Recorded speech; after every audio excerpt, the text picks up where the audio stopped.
پہلے بھی ایک عالم بے خبری تھا اور اب بھی ایک عالم بے خبری ہی ہے، بس یہ تھا کہ بے خبری کی فضائیں بدل گئی تھیں۔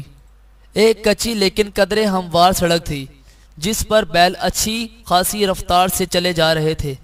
دور دور تک کسی اور وجود کا احساس نہیں ہوتا تھا۔ چاروں طرف گہرا اور گاڑھا سناٹا پھیلا ہوا تھا۔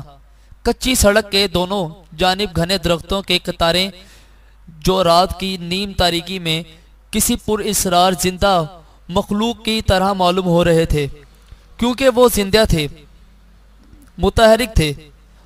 ہوا ان شاخوں سے سرگوشیاں کر رہی تھی اور یہ شاخیں ہل ہل کر اپنے زندہ وجود کا احساس دلا رہی تھی۔ اگرچہ اغوا کن گان سے کچھ پوچھنا بیکار تھا کیونکہ معلوم تھا کہ وہ کچھ نہیں بتائیں گے، پھر بھی ماجدہ نے بڑی ہمت کر کے امینہ سے پوچھا، چاچی اب آپ ہمیں کہاں لے جا رہی ہیں اور کیوں لے جا رہی ہیں؟ ماجدہ کی پیش قدمی سے حوصلہ پا کر میمونہ نے جلدی سے اس کے سوال میں ایک اور حصے کا اضافہ کر دیا۔ اس نے امینہ کے جواب کا انتظار بھی نہیں کیا تھا۔ کیوں پریشان ہوتی ہو؟ امینہ آہستہ سے ہنسی۔ ماجدہ نے دیکھا کہ نیم تاریکی میں امینہ کا چہرہ اس کی اس پر اسرار ہنسی کے باعث کچھ اور بھی زیادہ کرہیہ ہو گیا تھا۔ جہاں بھی تم کو لے جائیں گے وہاں تم آرام سے ہی رہو گی، امینہ نے مکاری سے کہا۔ تم یہاں تھیں تو تمہیں کیا تکلیف تھی؟ کیا تمہیں کھانے کو نہیں ملتا تھا؟ ماجدہ اور میمونہ نے اس کے آگے اور کچھ نہ کہا۔ ماجدہ نے اپنے دل میں امینہ کے لیے اڑتی ہوئی نفرت کی زبردست لہر کو پھیلتے ہوئے محسوس کیا۔ ان تینوں کو یہ بھی علم نہیں تھا کہ وہ رات کا کون سا وقت ہے۔ گہرا سناٹا تو صرف یہی بتا سکتا تھا کہ کافی رات گزر چکی ہے، اور کسی الو کی چیخ فضا میں دور تک گونجتی اور تیرتی چلی گئی۔ الو درخت سے اڑ کر نیم تاریک فضا میں کہیں تیرتا چلا گیا تھا۔ ماجدہ ایک دم سنبھل کر بیٹھ گئی۔ فضا میں ایک بار پھر خاموشی چھا گئی تھی۔ اسی وقت گاڑی نے سیدھی سڑک چھوڑ کر دائیں جانب موڑتے ہوئے ایک دوسرا کچا راستہ اختیار کر لیا جو پہلے راستے کے مقابلے میں زیادہ پتلا تھا۔ اس موڑ کو کاٹنے کے ذرا سی دیر بعد ماجدہ کو اپنے سامنے فاصلے پر کوئی چیز چمکتی ہوئی نظر آئی۔ ایسا معلوم ہوتا تھا جیسے کوئی بڑی سی چمکیلی چادر نیم تاریکی میں ہچکولے لے رہی ہو۔ ماجدہ کو یہ سمجھنے میں دیر نہ لگی کہ وہ لوگ کسی ندی کے طرف بڑھ رہے ہیں۔ الو کی چیخ نے میمونہ اور فردوسی کو بھی ہوشیار کر دیا تھا اور وہ دونوں بھی سنبھل کر بیٹھ گئیں۔ گاڑی ابھی ندی سے کافی فاصلے پر تھی کہ آسمان کا رنگ بدلنا شروع ہو گیا۔ گہری سیاہ رنگت میں جس میں ان گنت چمکیلے ستارے جڑے ہوئے تھے، کچھ تھر تھراہٹ سی شروع ہو گئی، جیسے کوئی چیز اس سیاہ رنگت کے پیچھے سے باہر آنے کے لیے زور کر رہی ہو۔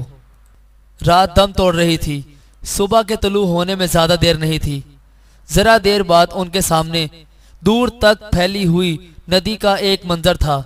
ندی کے کنارے بے شمار درخت تھے جنہوں نے جگہ جگہ سے ندی کو نظروں سے چھپا رکھا تھا اور سیاہ دھبے سے بکھرے ہوئے لگ رہے تھے۔ ہزار ہا چڑیوں کی چہکار سے فضا گونجنے لگتی تھی اور رفتہ رفتہ شور اتنا بڑھ گیا کہ لگتا تھا زمین سے آسمان تک چڑیوں کی اس شور کے علاوہ اور کچھ باقی نہیں بچایا۔ صبح کی ملگجی روشنی میں ندی کا ساحل اب قدرے صاف دکھائی دینے لگا تھا۔ بیل گاڑی تیزی سے ساحل کی طرف بڑھ رہی تھی اور پھر وہ ساحل کے بالکل قریب پہنچ کر رک گئی۔ ندی میں دور دور تک بہتی ہوئی کشتیاں نظر آ رہی تھیں جو صبح کی ہلکی ہلکی دھند میں بہت ہی روح پرور منظر پیش کر رہی تھی۔ لیکن کوئی منظر روح پرور اسی شخص کے لیے ہوتا ہے جس کی روح میں تازگی اور مسرت کی کچھ رمق پہلے سے موجود ہو۔ بھوجی ہوئی غمزدہ روحوں کے لیے تو انتہائی خوش نما مناظر بھی یاس کی کیفیت میں ڈوبے ہوئے ہوتے ہیں۔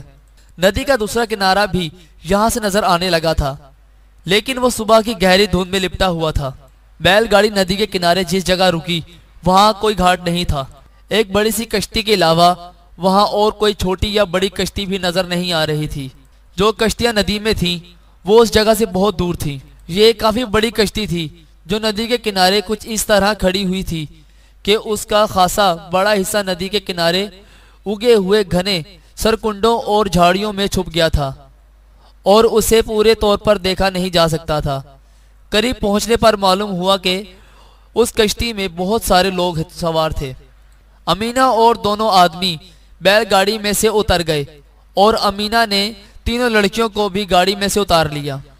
آؤ میرے ساتھ، امینہ نے تینوں لڑکیوں سے کہا اور انہیں لے کر ایک طرف کو چل پڑی۔ دونوں مسلح مرد ان سے کچھ فاصلے پر تھے۔ امینہ ان کو لے کر کچھ دور ساحل کے ایک بالکل ویران حصے میں پہنچی جہاں گھنی جھاڑیاں اور درخت تھے۔ یہاں ندی کے کنارے ہاتھ منہ دھو لو، اس نے لڑکیوں سے کہا، ہم بس اب یہاں سے روانہ ہونے والے ہیں۔ لڑکیوں کے پاس اس کے حکم کی تعمیل کے سوا کوئی چارہ نہیں تھا، فرار کا کوئی راستہ نہیں تھا۔ امینہ کچھ فاصلے پر سر پر موجود تھی اور دونوں مسلح مرد بھی زیادہ دور نہیں تھے۔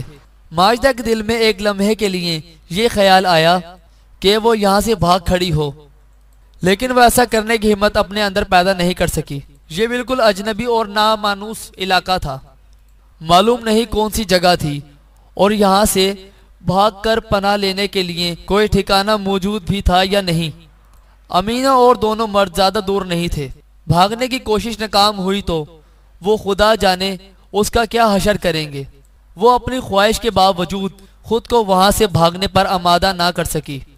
کچھ دیر کے بعد ان تینوں کو اس بڑی سی کشتی کی طرف لے جایا گیا جو وہاں پہلے سے موجود تھی اور جس میں بہت سے لوگ بیٹھے ہوئے تھے۔ امینہ ان تینوں کو لے کر کشتی کے اندر داخل ہوئی، دونوں مرد اس کے پیچھے پیچھے تھے۔ ماجدہ نے دیکھا کہ اس کشتی میں اچھے خاصے لوگ موجود تھے، جن میں کچھ عورتیں بھی شامل تھیں، لیکن کسی بھی عورت کے ساتھ کوئی بچہ نہیں تھا۔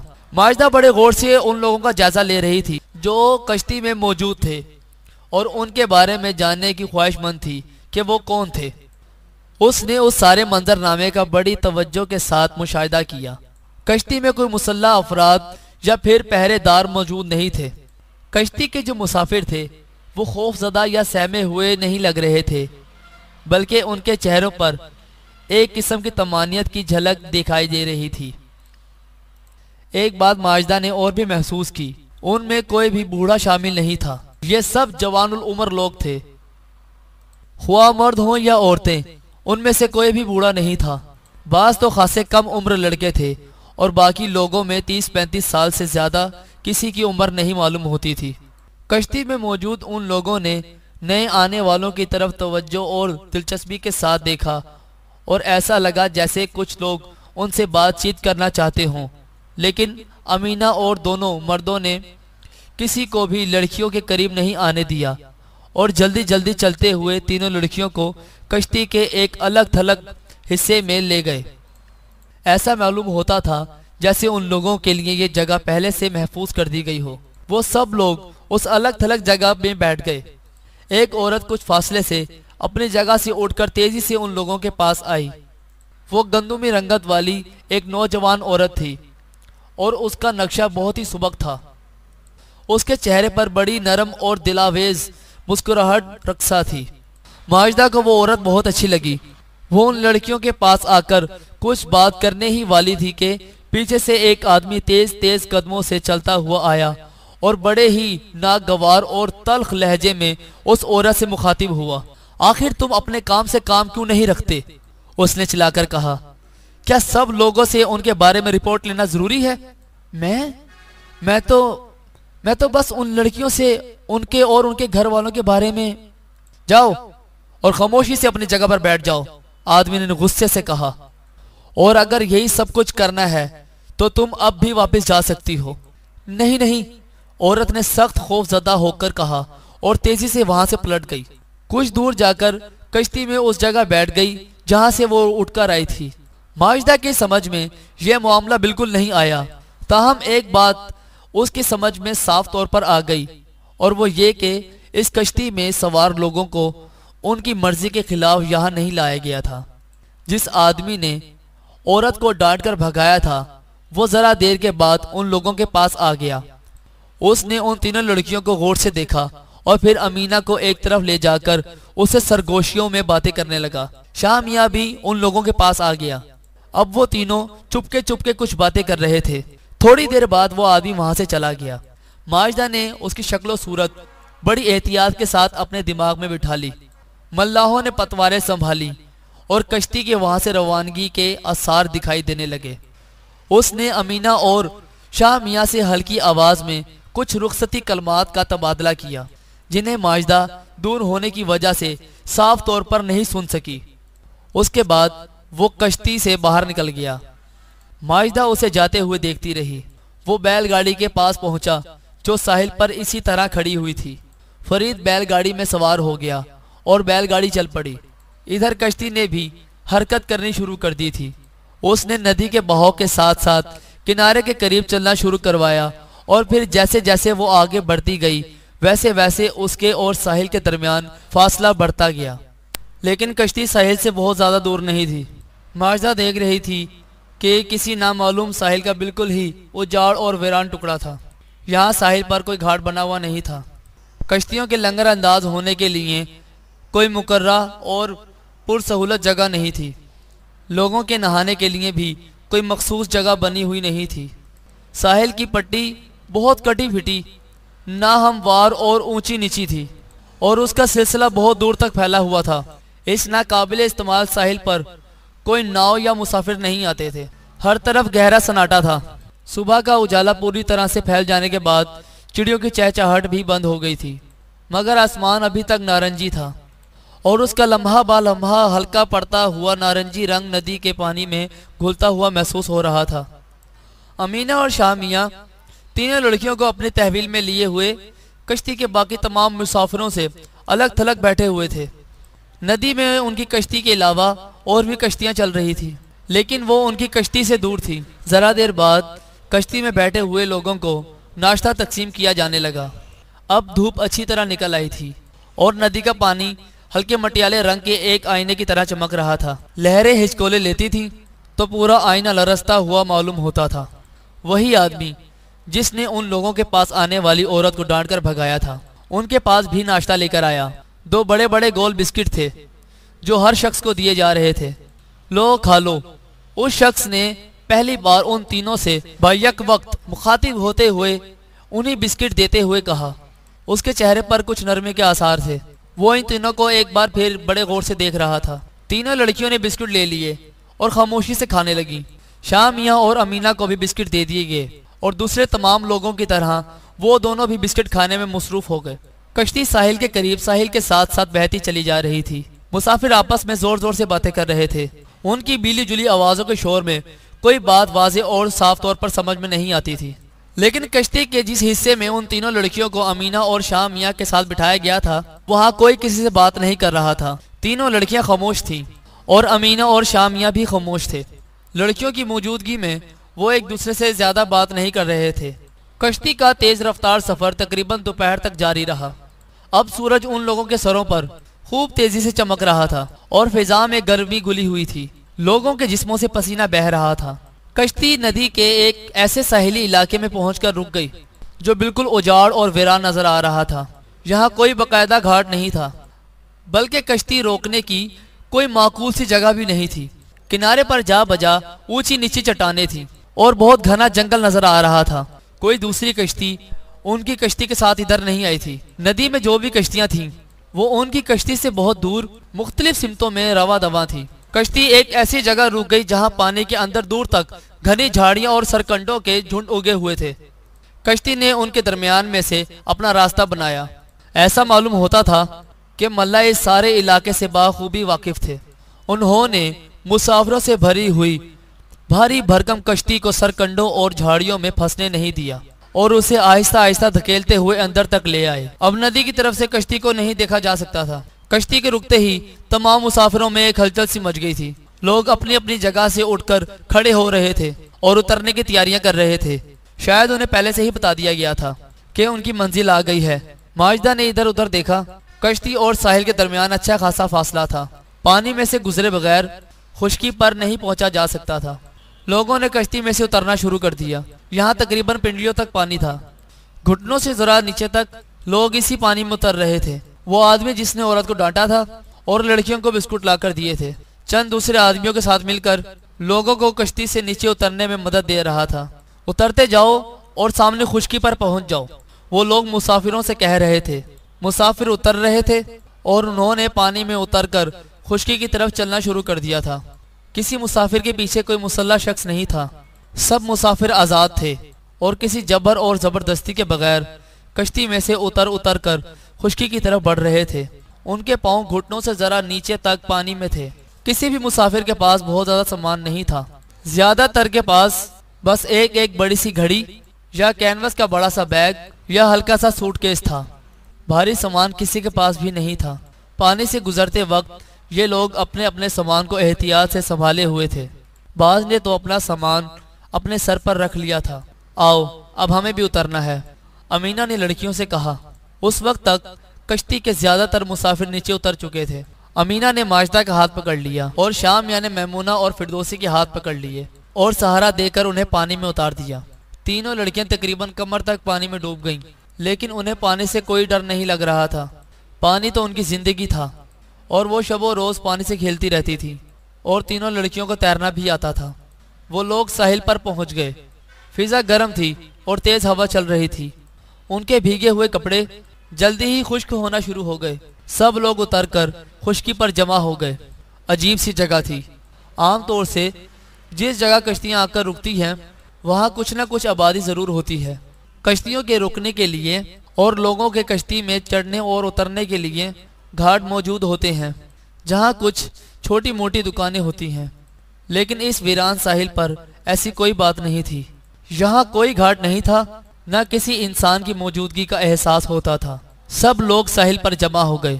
امینہ ابھی تک ماجدہ کا اور شام یا میمونہ اور فردوسی کا ہاتھ پکڑے ہوئے تھا۔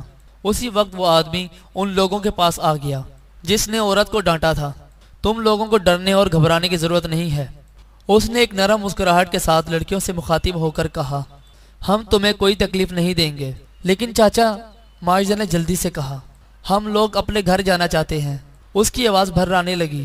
ہمیں ہمارے گھر جانے دیجئے چاچا، ہمیں تو کچھ بھی نہیں معلوم کہ آپ لوگ ہمارے ساتھ کیا کرنے والے ہو۔ میرا نام محمود ہے، اس شخص نے کہا۔ لوگ مجھے ممدو کہتے ہیں۔ تم لوگ مجھے ممدو چاچا کہہ سکتی ہو۔ یقین رکھو ہم تمہیں کوئی تکلیف نہیں دیں گے۔ جو کچھ کریں گے اس سے تم کو فائدہ ہی پہنچے گا، مگر ہمیں کچھ بتائیں تو صحیح ممدو چاچا، فردوسی نے گڑ گڑاتے ہوئے کہا۔ آخر کچھ تو معلوم ہو کہ آپ لوگ ہمارے ساتھ کیا کرنا چاہتے ہیں۔ ہم لوگ تو اپنے اپنے گھر جانا چاہتے ہیں، ہمیں جانے دیجئے۔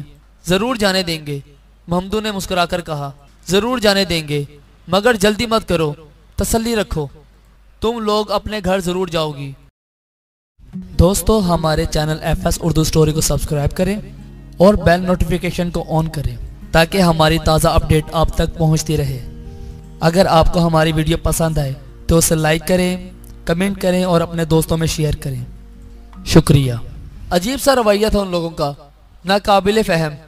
اغوا کر کے اسیر کر لیا تھا، آزاد بھی نہیں کرتے تھے اور بتاتے بھی نہیں تھے کہ کیا کرنا چاہتے ہیں، لیکن کوئی ظلم و تشدد بھی نہیں کرتے تھے۔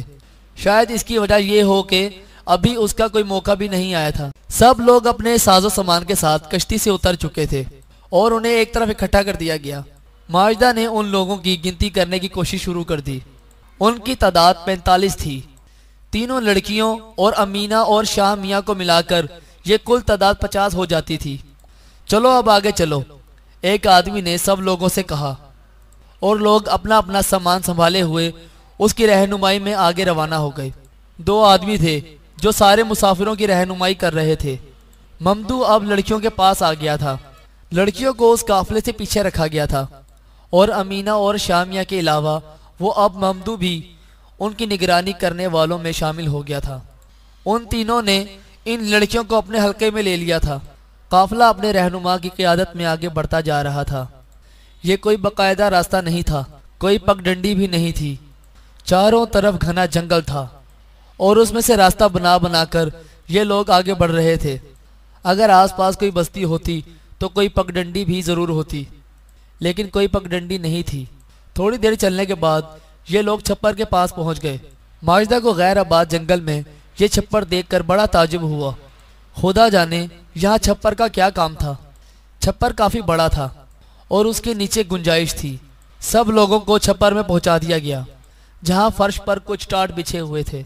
کچھ لوگ تو آرام کی غرض سے فوراً ہی ٹاٹ پر لیٹ بھی گئے تھے۔ یہاں رک کر تھوڑی دیر آرام کر لو، قافلے کے رہنما نے لوگوں سے کہا۔ جیسے کہ ماجدہ کو معلوم ہوا، اس شخص کا نام نور الدین تھا اور وہ نورو کہلاتا تھا۔